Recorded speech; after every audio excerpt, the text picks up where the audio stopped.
Welcome, dear listeners, to Satanists Nextdoor. We're your hosts, Lilin And Tommy Levine.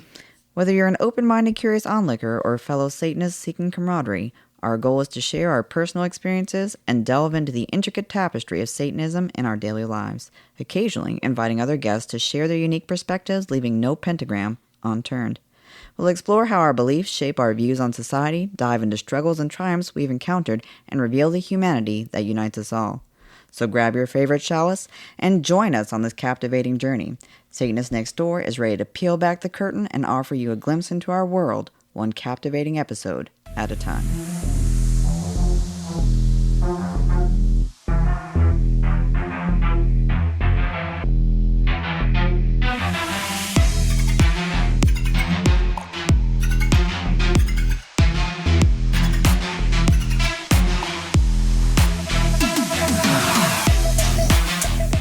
Hello and welcome to another episode of Satanists Nextdoor. Over the last couple of weeks, we've touched on some pretty serious, emotional, heavier topics. So we thought we'd just kind of do a bit of a bit of a bullshit, nothing serious, nothing, oh my gosh, drastic type of topic. And thought about, what is it? Because actually we get asked this a lot of times on our Thursday meetings, because like once a month, one Thursday a month, we have, just kind of like an open Zoom with people that can join in, sort of ask questions about TST and what it's like to be a Satanist. And so, a lot of the questions, well, what is it like to be a Satanist? Because you say Satanist and I could guarantee you, like, close your eyes, even if you're a Satanist, kind of close your eyes and what do you think of the first thing that somebody says Satanist, and it's normally this, somebody's wearing all black, and, this. The stereotype. The total stereotype, like tattoos and chains and, black dyed hair and all that, which, hey, cool. Love all that. But you could also be looking at a person that looks just like a pastor at a church, and that could be a Satanist too. Or a successful business individual, or just your average everyday, community member from every type of community you can think of. Yeah, I mean, so like, Satanists don't have this look, I mean, yeah, we tend to, gravitate a bit to sometimes like the darker side of things, but it really, I think it depends case by case, right? Yeah. So if you're out and about just doing the regular stuff, a lot of folks wouldn't even know, glance in that, it's necessarily someone that's involved with Satanism. And then sometimes, myself, many other community members go out wearing, maybe you're part of TST, you wear TST specific stuff, you're associated with a specific congregation, you wear your congregation stuff. Maybe you're going to an event and you stop in different places like the gas station or places on the way to that, and you're all decked out in all kinds of regalia. I know I have some fun outfits I really like to wear to specific events. And obviously know, you're dealing with someone that's into some kind of occult something, is what most people tell me it looks like. But, not necessarily true, because we're not technically a cult in that way. But yeah, so folks have a lot of different expectations, and I think some folks would actually be disappointed. Yeah, I know. I mean, I kind of think about it, and like us, we're walking around a food store. We've got two of our kids with us. Now a lot of times I'm wearing like a Hail Satan shirt, so it kind of gives it away. But let's say I didn't wear a Hail Satan shirt that day, and I just wore a, that's Mr. Asshole to you shirt, or one of those, and you do like your loud shirts. Yeah. I like loud, funny, comical shirts, and quite often people will say, "Hey, I love your shirt. It's cool, thanks." Because they're there to make a message. And we've had a lot, I would like to say, I think we've had a lot more positive interactions when we are wearing satanic specific stuff. And I don't want to just say TST, because there are so many types of Satanists I interact with of every kind of variety. So obviously what you feel is your aesthetic is going to be different than maybe what I feel. Kind of like Satanism is really dependent on your Satanism, may be different from my Satanism. And that's okay. Yeah. I mean, Satanism is an individualistic religion, so you're able to have, your own beliefs, feelings, things like that. I mean, as long as they, are along the same lines. I mean, it would be hard to be like, yeah, I'm a Christian Satanist, you know, but there's weirder combinations that exist. Yeah, I'm sure it's probably out there. You know, so I know people have this mental image of, you know, what a Satanist is. And you know, people will also ask, when did you know you were a Satanist? You know, what was that? That's a tricky question. Conversion like for you. Right. Well, I mean, and that's very valid because we have lots of community members who, in the process of, you know, going through life, they realized they weren't a Methodist or a Lutheran or a Catholic or, you know, many different types of religions that they may have come up through. And they have a lot of different things that they have to work through. And that's a process. It's a big process. Yeah. And sometimes some of them are you know, I know when they ask that question, a lot of times their thinking is, oh my gosh, you know, do I have to like dye my hair black to become a Satan? You know, do I have to go get a whole new wardrobe? You know, it's like that. And the answer is no. You know, you are you. But you can. You can if you want. If that's the beauty of Satanism is it gives you the permission to be you. Whatever that you is that you want to be, as long as you're not harming people or things. Right. The basic things you have to still stick to. Yeah, but it gives you the permission to be you. Genuinely you. Now, because of the way the real world works, you know, a lot of people are not quote unquote out Satanist at things like work or you know, even family. A lot of times, you know, I mean, it was funny. My family, again, I've been a Satanist for almost 30 years, you know, and it's not like when I go out around family, it's not like I, you know, put on the Sunday best or any shit like that. You know, I'm wearing Hail Satan shirts. I'm wearing pentagrams. You know, I've got pentagram tattoos or Baphomet tattoos, you know, so it's not really like a guarded secret, you know. I remember even when I guess, you know, we confirmed it, they were like last year, I guess, yeah. Oh my God, you know, it's like this big shock, and I'm like, what the fuck planet have y'all been living on? And it's like, well, we thought you dabbled in stuff, but didn't actually. Yes, we dabble. Didn't actually know. Okay, I'm sorry. Well, I mean, and that's just. I want to make sure to clarify.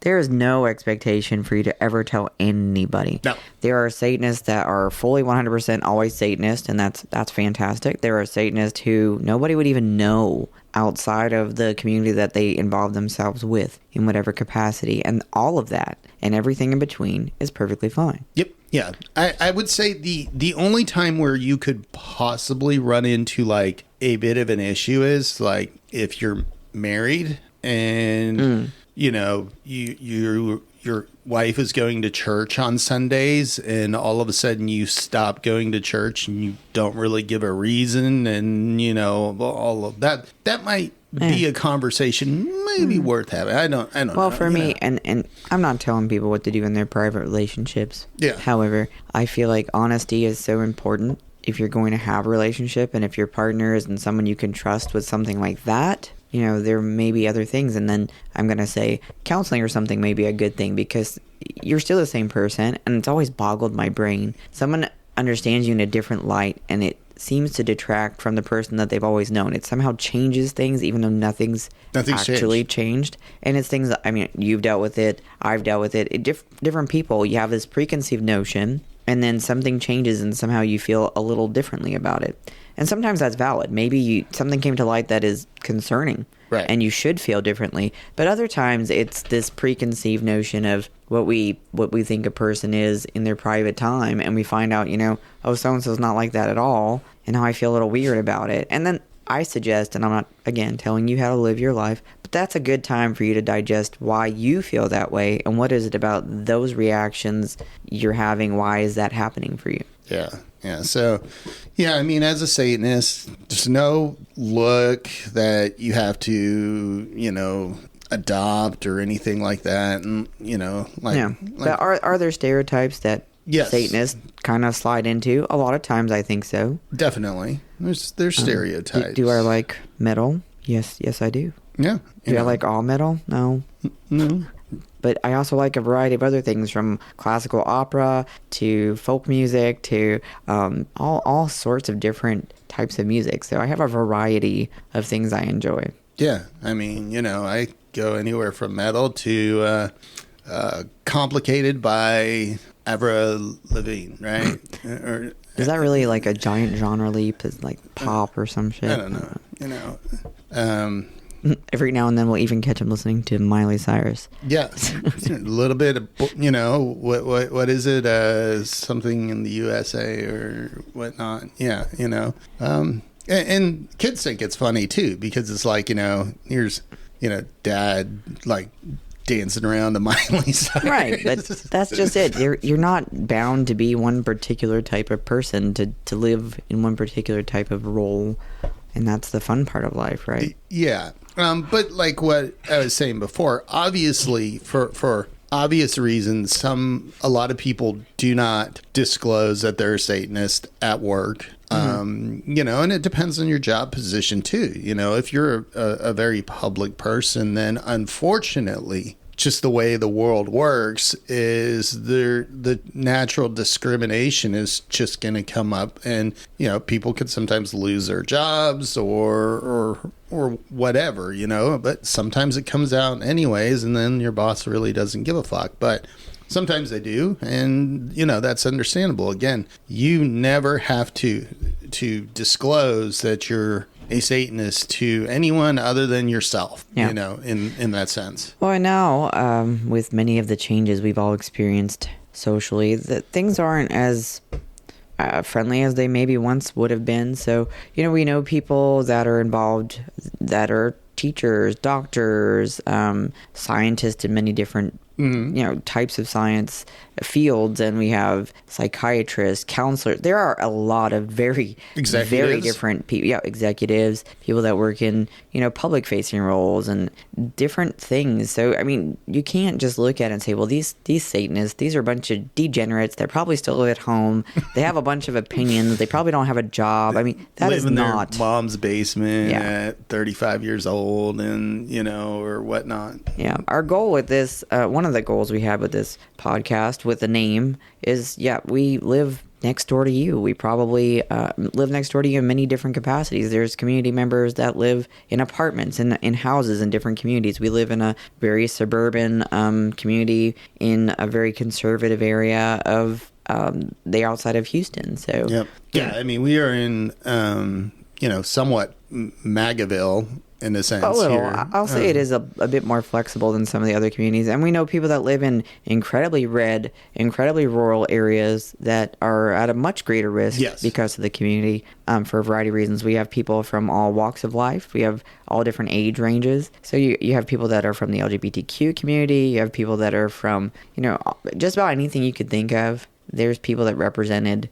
there. Yeah. I would say, like, what's not represented is like, the white supremacist Nazis, things like that. Right. Those are. We probably would never have that kind of involvement because it's sort of against not. It's antithetical. The whole process of that would be, that's a no. Yeah. So those are good things. So we have areas that are not compatible by nature, things that are contrary to whether or not a person has the right to exist. If you're anti-Semitic, if you're anti-LGBTQ, if you don't believe people have the right to bodily autonomy, if you have extreme prejudices, cutting holes in your sheets would not work out very well for us, period. No. We have no space for it because there's nothing positive to gain. Those communities do not overlap, nor should they. Yeah. So, I mean, like you said, I mean, those things just don't fit. I don't care how you try and crowbar them in. Yeah. It's just, we are a very diverse community. So if diversity is something that you feel intimidated by and don't agree with, you're probably not going to last. And when you start expressing some of those incredibly prejudiced views, people are going to probably call you out. And it's one of the things I love about our community. We have representation in the trans community. We have people that are adamantly allies for a lot of these different groups and will not put up with the bull. This is not the place for it. Nope, not at all. No. I speak up as an ally for many different groups in the way that I can. Right. Because again, I'm not a woman, so I can only speak up so much to a point. Right, as an ally. As an ally. Right, and that's one of the things, when you have the ability to exert certain privilege that you innately have for whatever reason, then you have the obligation in a way. I'm not saying you have to do it, but you have a way to speak up for other people who can't, and you have a way to help them in ways that other people can't. I mean, Texas, for example, we have a huge issue with immigration where people are being villainized and treated like the worst possible case scenario. People are killed, sterilized. There are horrible things happening to that community. And if we don't speak up, then that's on us. Yeah. So, so think Satanist and then kind of wipe everything from your mind, and then realize that the person next door, Bob next door, who you've never really actually met, but you see Bob drive a minivan, has a wife, has kids, all of that sort of stuff. Bob could be a Satanist, and you just wouldn't know, and nor does it matter. No, unless Bob's an asshole to you and starts. Well, and maybe you might have done some things to deserve being treated like an asshole. I don't know. Yeah.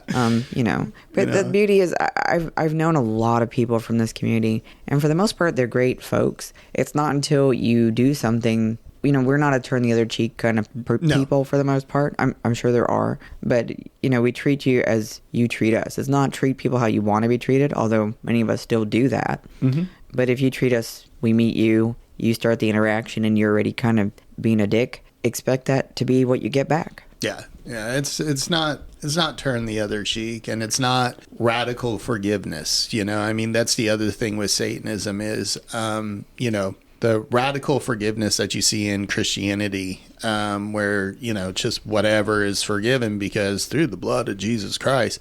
No, Satanists, we're going to be like, look, you got to show us something. You got to show us shit. Effort. You got to actually put in effort, and I have to see that you are doing something in order before I even consider forgiving you. And I have no obligation to forgive you. And personal accountability. I'm not going to just talk about other people, how they should do this or that or the other. We have a personal accountability for what we do, how we act, and the things that we might, do to create issues. We have to own all of that. And sometimes people are going to be pissed, and it's their problem. Sometimes people are going to be pissed, and it's because you actually did something wrong. Yeah. As a Satanist, and that was one thing that really drove a lot of good things for me as I became a Satanist a long time ago was the personal accountability. It's on me. There is no magic sky person. There's no book that's going to absolve me of the shitty thing that I did to so-and-so.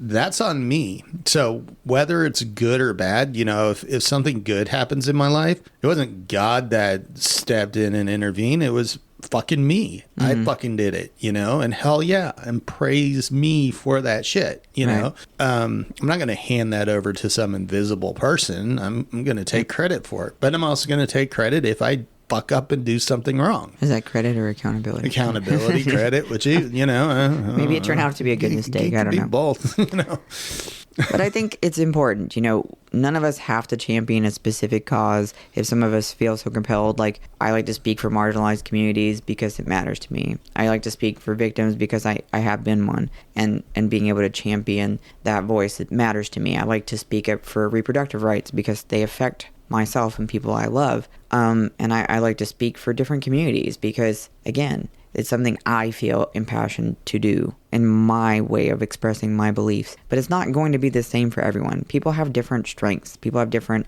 things they're working towards. And none of that is invalid unless it's taking away from others, unless it's harming others. Then it really doesn't fit in. Yeah. So just because... let's just say a congregation is deciding as a congregation that they're going to do some sort of event.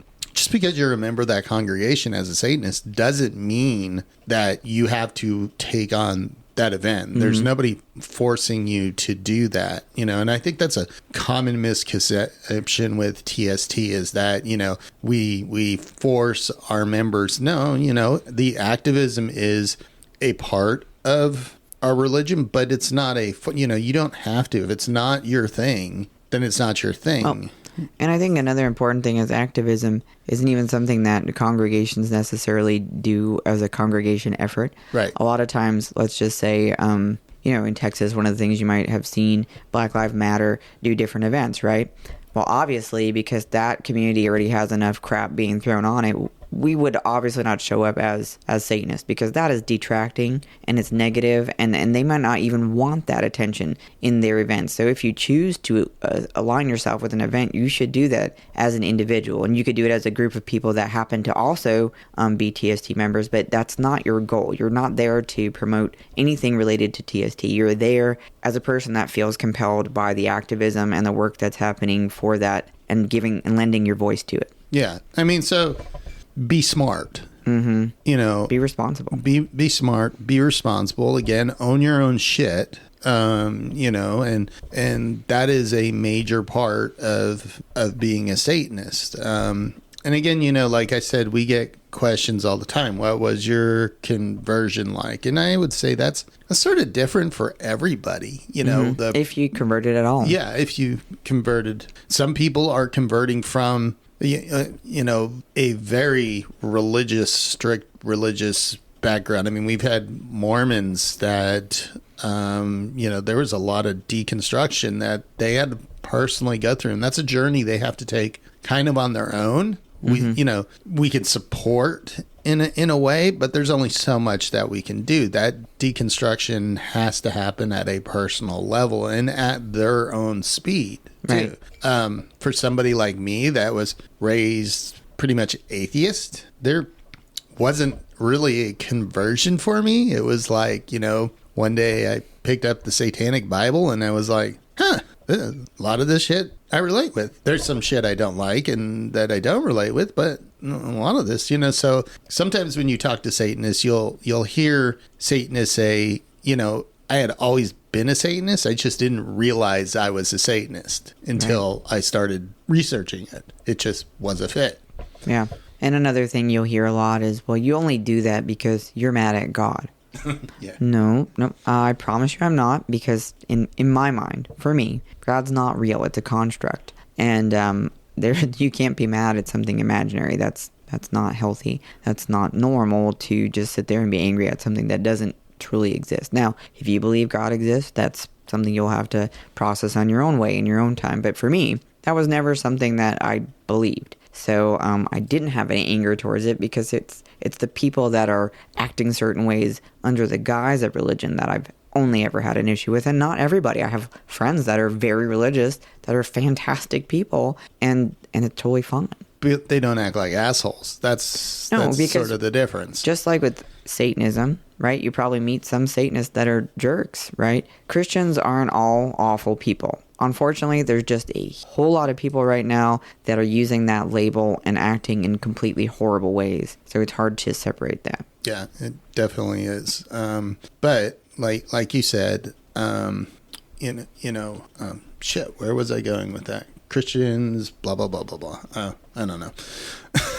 Okay, well, I'll move it along. Okay. The other thing that I often get asked, or sometimes told, is that you're not living by your tenets, or how do you live by your tenets? Oh, yeah. You get into a disagreement with somebody, you're talking philosophically, and people will say, well, how do you make this fit into that when it says, you have to be compassionate and empathetic to everybody, and I'm somebody? And then I'm like, yeah, sure. No, that's true. That's true. Compassion and empathy does matter to me based on those tenets, which are very open-ended. They're not commandments. But you have to add the other part within reason. And reason means I can dictate whether or not you're a person that I feel like expending compassion and empathy towards. I'm not going to just outright do harmful things, but at the end of the day, I will choose to not even interact with you, and I don't have to. Yeah. I mean, that's a really important thing as Satanists. I remember I went up to the gas station once near me, and I was wearing one of my Hail Satan shirts or something like that. And the gas station attendant was like, "Can I ask you a question?" I was like, "Sure." He's like, "Somebody told me that Satanists don't believe in love." And I was like, "Oh, no. I've got a family. I love my wife. I love my children." Satanists believe that we don't believe in just giving love out freely. Like, we choose who we love. This idea that you love everybody out there is just asinine. Why would I love somebody that I've never met, or somebody that's harmed me or done something harmful to people that I care about? So we give our empathy and compassion to people that we believe deserve it. What's funny about that, it just popped in my head when you were talking about that. When I did go to Bible studies, one of the fun conversations that I had with some folks was about the word love. And it was interesting to me because biblically, the Latin root words for love came in multiple different types, where you have family love and partner love and parent to child love. There are so many different kinds of love. I think, obviously, as we've changed over time, it's come together as this blurred notion of universal love. Yeah, it's muddled together. Right, but if you think about it, I mean, I have empathy and love towards the majority of people, right? I'm not out there actively looking to be angry or hateful or upset. Like, I don't live in that place. I'm not angry in general. Though when I meet people that are angry or aggressive or ugly, I will try actively to avoid you. And, part of me will say, gosh, I wonder what's wrong in their life. I wish, them well. I hope they move past whatever's making them so upset. So it's not that I wish ill will on people when when you talk about the idea of love. It's not that we don't care about the greater community. It's that we are going to be very selective in the way we expend our efforts in that. Yeah, and again, that's different for everybody. And we've probably joked about this before on here. If not, I know we joke about it in person all the time. I think we work really well together because, you have a lot of empathy and a lot of compassion for a lot of people. People you don't even know. I have very little. So we balance each other out because, you can be like, hey, you're being a bit of an asshole. Mm-hmm. And then I can be like, hey, you're kind of getting taken advantage of, so I think we balance out really well in that way because we are on two opposite sides of the spectrum, but that's still okay. Right. Because as Satanists, we get to make that choice. Right. How compassionate are we? Who are we compassionate to? Do we have empathy for, somebody that we've never met, don't know, or anything like that? Or do we save that empathy for somebody that is more involved in our life? Right. And that's up to each single person. Right. To decide. And you get to decide what love means to you and where you expend that energy or what you feel means you're compassionate or empathetic.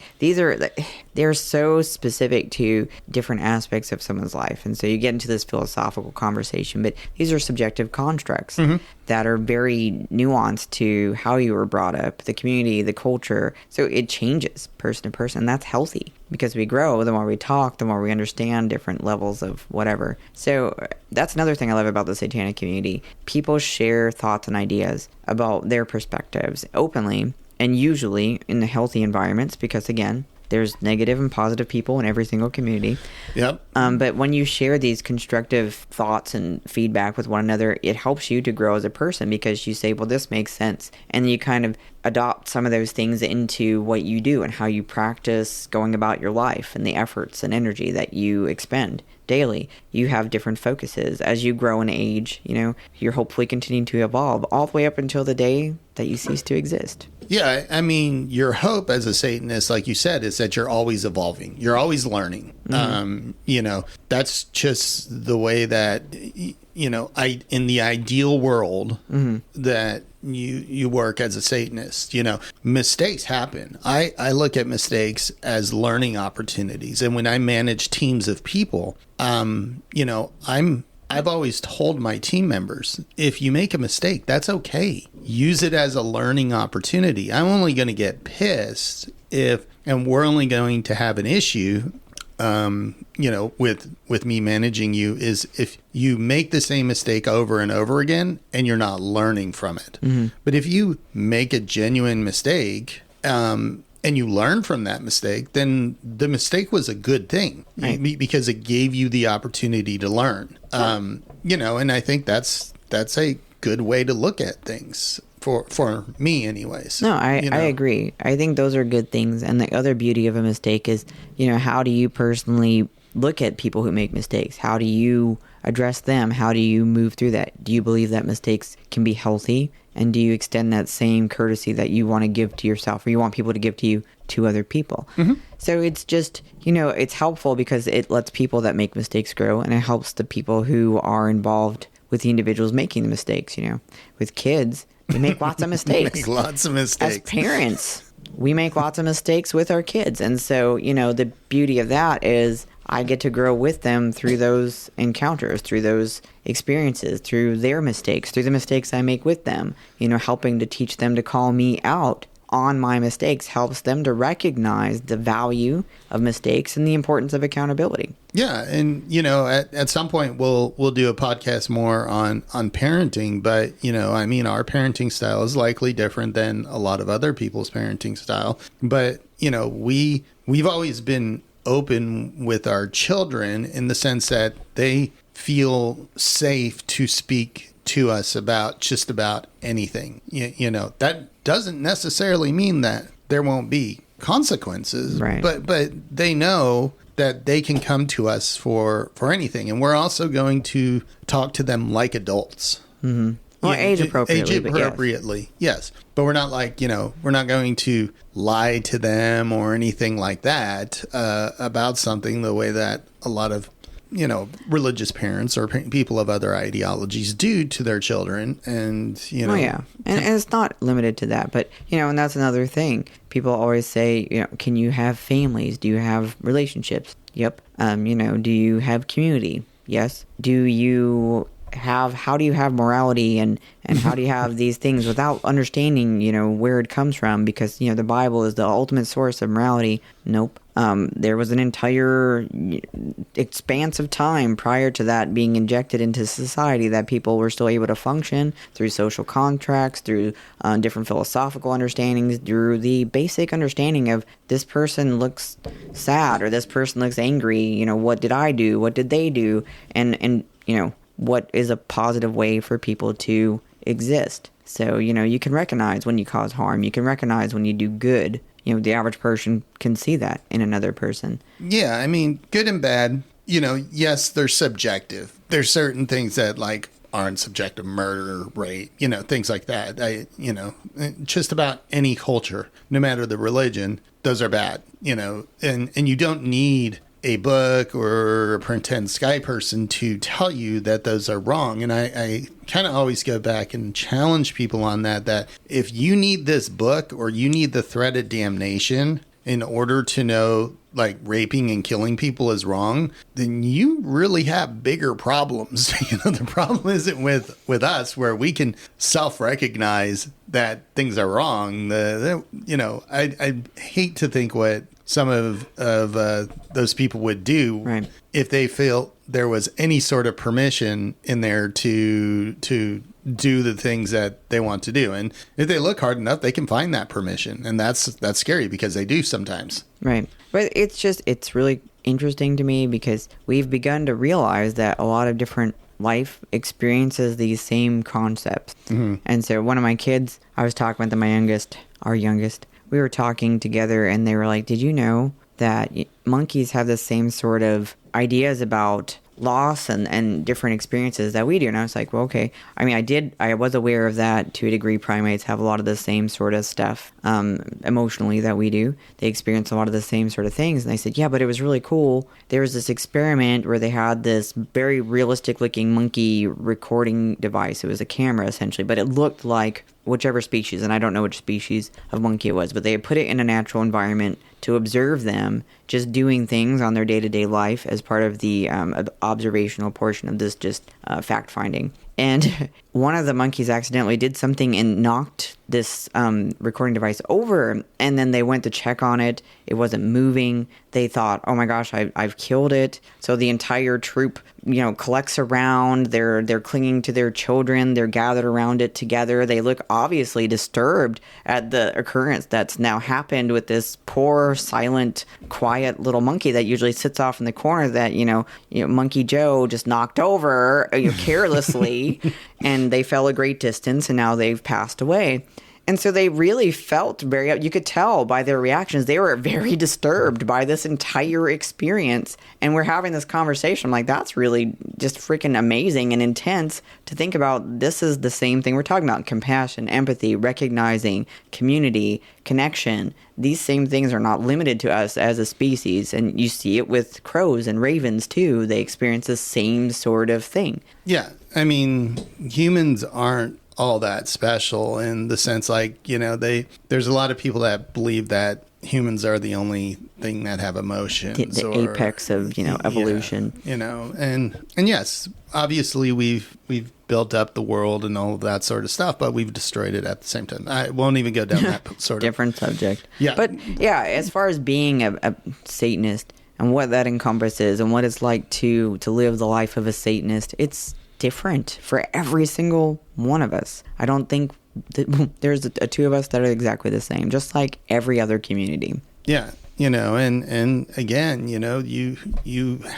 there's a stereotype of what a Satanist is in people's minds, but if you like got to know a different group of Satanists, like if you met 20 different Satanists, would probably blow you away with the differences between them, that both in the way that they look, the way that they believe, their jobs, the way that they act, the way that they see the world. It's just take that stereotype, crumple it up and throw it in the trash, because that's all it is a stereotype. Then there are shared things that we do mostly hold together. One of the things I love, we'll have a book club that we meet regularly, and we discuss the book and the topics and the themes, and we bounce different understandings off of one another. And the wonderful part is that everyone brings really differing perspectives. Everyone has something they're open and willing to share. There's so much openness in the community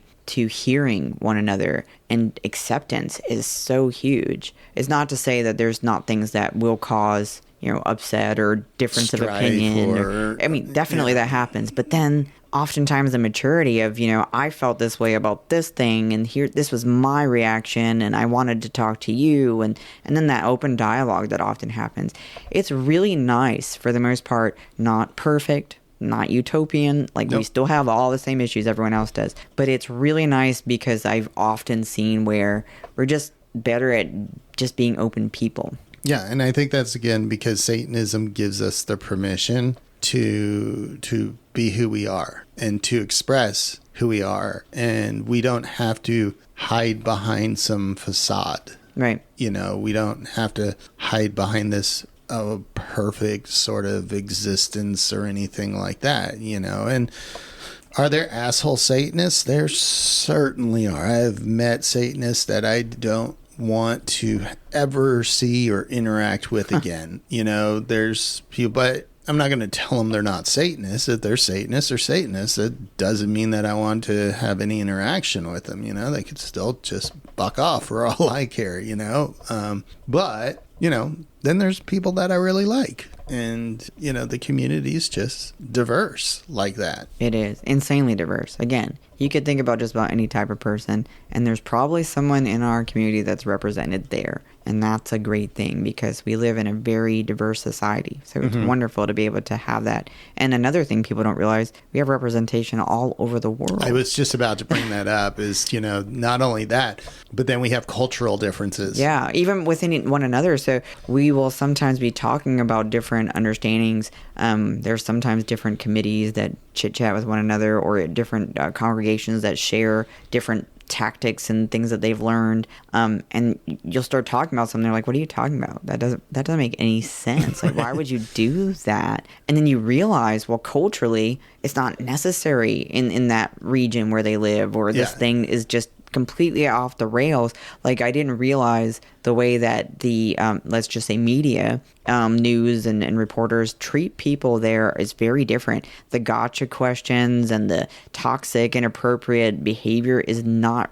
You thing. mean in parts of Europe? In parts of Europe, it's just that's a huge no. You cannot treat people like Tucker Carlson treated people. Like you can't do that. It's just culturally that's taboo. I have a very close friend who's from a Dutch country, and pajamas in public in the grocery store. Like what are you talking about?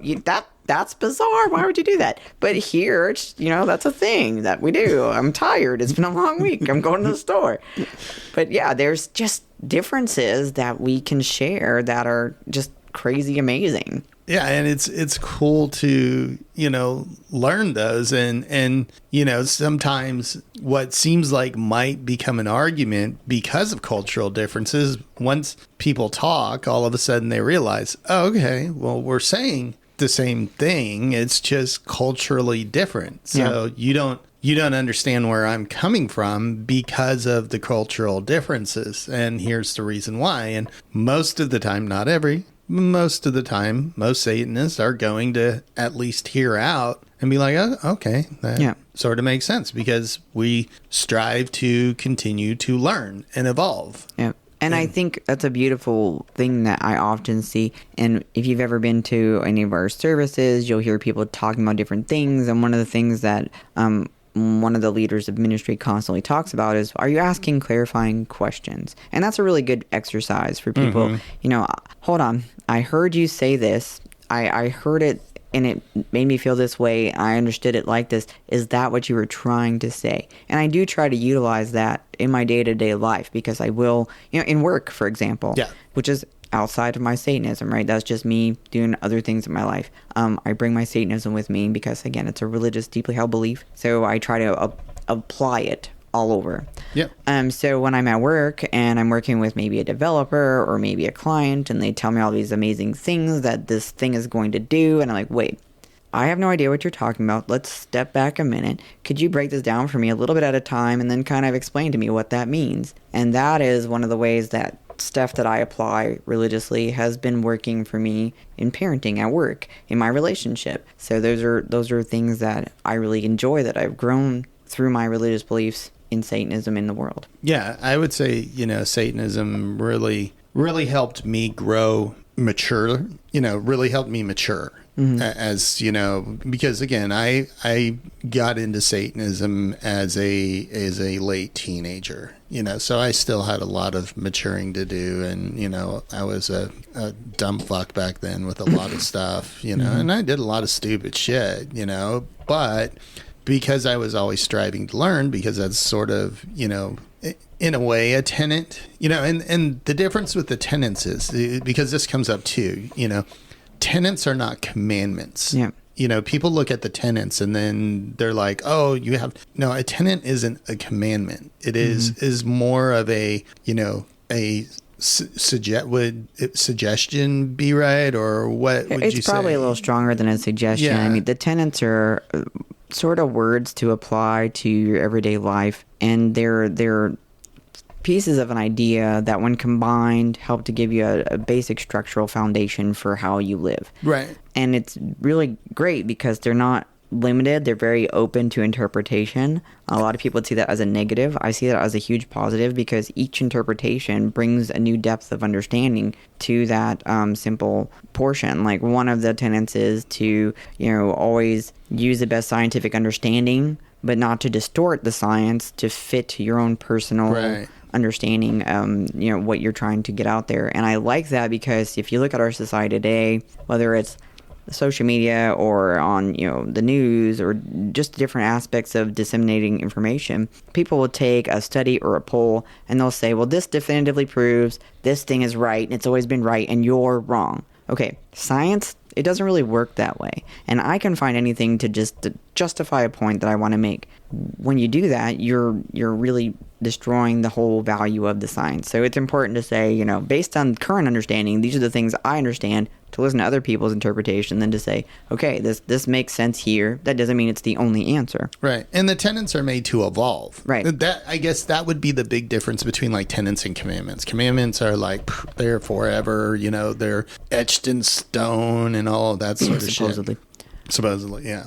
But tenants are made to evolve, you know, and they have things like within reason inside of them. And like you said, you know, to your best scientific understanding. And science is always changing. You know, or, you know, you can offend people, but you also have to accept responsibility for that offense. Yeah. And if you offend people, it's likely they're going to offend you back. Right. And, you know, guess what? You offended people. And maybe today there's 7 and maybe in 10 years there's, 14. I don't know. But the thing is, we're always open to evolving with what we learn. And that's what makes it's a living religion. Yeah, it is there in order to evolve, and so that's, I don't know. I mean, it's like I said, I thought it would be fun to do this sort of just kind of throw shit at the wall sort of episode, because there are so many stereotypes of what a Satanist is. Yeah. You know, what does a Satanist look like? What does a Satanist listen to, and it's always the same sort of, heavy metal blasting in the background and, black spikes, mascara. I don't know, but. And sometimes that's true. Sometimes it's true. Sometimes that is absolutely true. And sometimes they're the most colorful people in the room, and sometimes they're the most ordinary people in the room. And, yep. And it's just that diversity that makes it wonderful. And, I guess that's what I wanted to get across. And if you're not a TST Satanist and you have different things that you base standards and foundational living understanding on, that's fine too. It's just important that you have some kind of root of foundation that you're building upon. And that's, I think, one of the important things about Satanism. We're always trying to grow and learn and do the best we can. Yeah, definitely. I mean, that's sort of the core. It's been the core of my life for close to 30 years. And it has helped me personally, professionally, all of that, it's just, that ability to adjust and to look at my surroundings and be mindful, Yeah. And we said we wouldn't really cover heavy things, but the other thing that's something I often get brought up, what about the end of life? What about all that stuff? That's another one that people really can't put their head around. And I'm not going to speak for anybody other than myself here. But for me,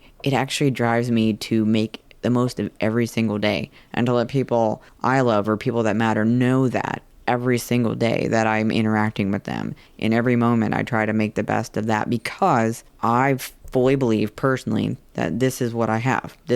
Today and tomorrow and until the end of my days, those are it. And all I will have at the end of that is what I've experienced, and I hopefully have left good things for other people to look back on and carry with them of my experience. Right. I mean, in a sense, you live on through people's memories and their experiences with you. Yep. Or the things that I've taught them, or the hope is that something of me continues forward, and people use that to build other good things. Yeah. And so that is... Again, we don't have anybody else to blame. No. We don't have anybody else to give credit to. And we don't have this preconceived notion that we're more important, like that we're going to continue to live on.